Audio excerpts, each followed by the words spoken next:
Have you ever relied on tips just to make ends meet? Maybe you've worked in a restaurant, driven for a rideshare company, or done hair in a salon, and every extra dollar from a generous customer made a real difference.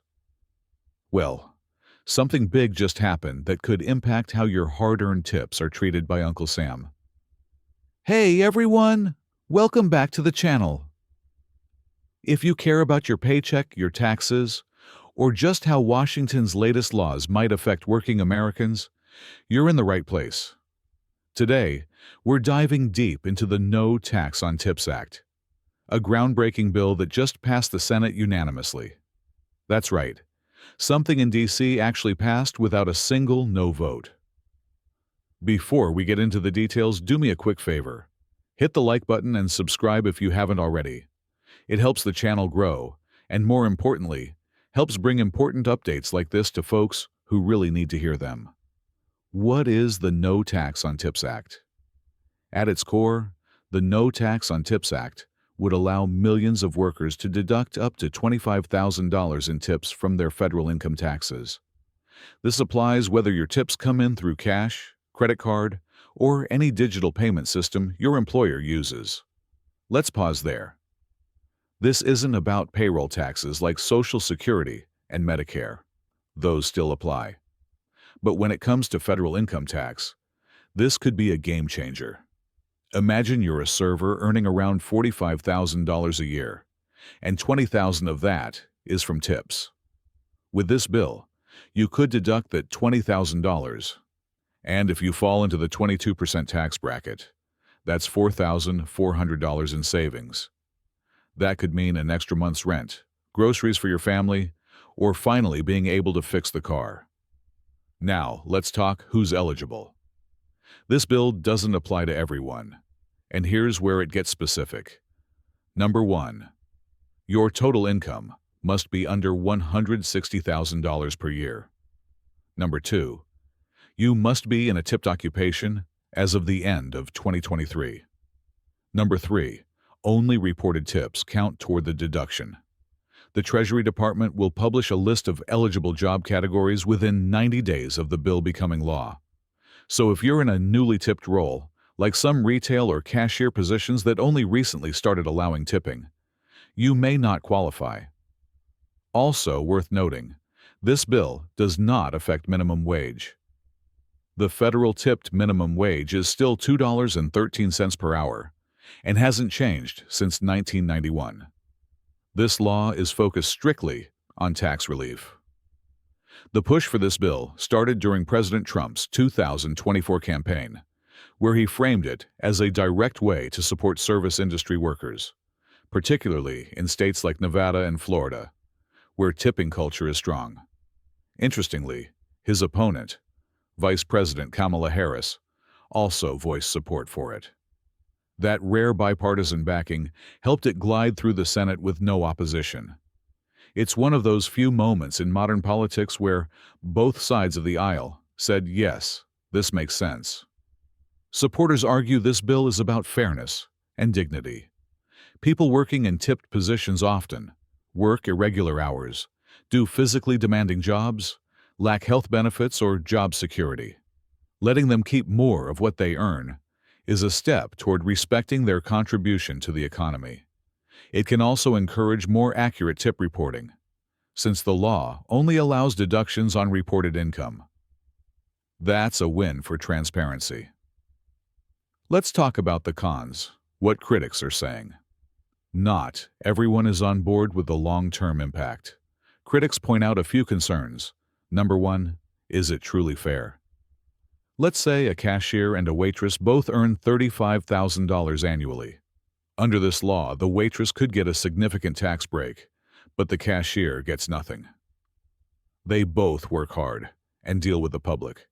So is this equal treatment? Number 2, will employers exploit this? There's a concern that some businesses may use this as a reason to avoid raising base pay. After all, if tips are tax-free, wouldn't it be tempting for employers to shift more responsibility onto the customer?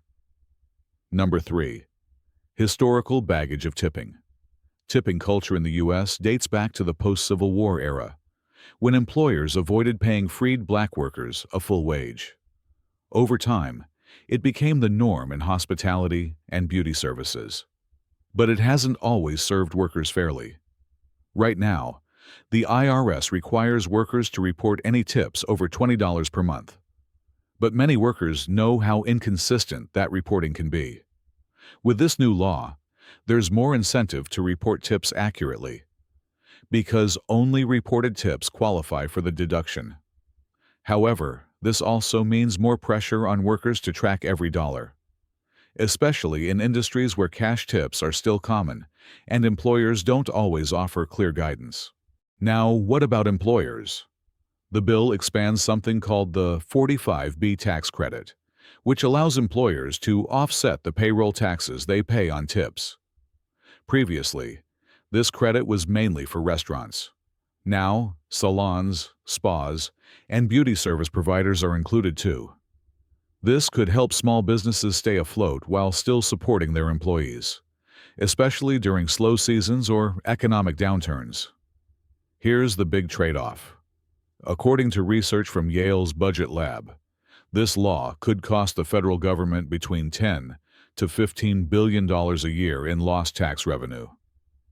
That's funding that would have gone to programs like infrastructure, public safety, or health care.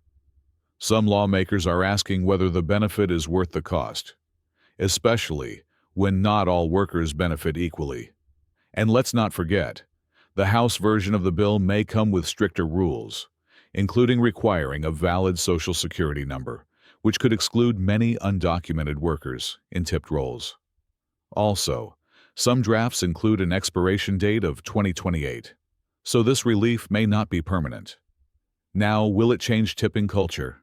This is an interesting question, and one we don't fully know the answer to yet. Will customers feel more generous, knowing their tips help workers keep more money?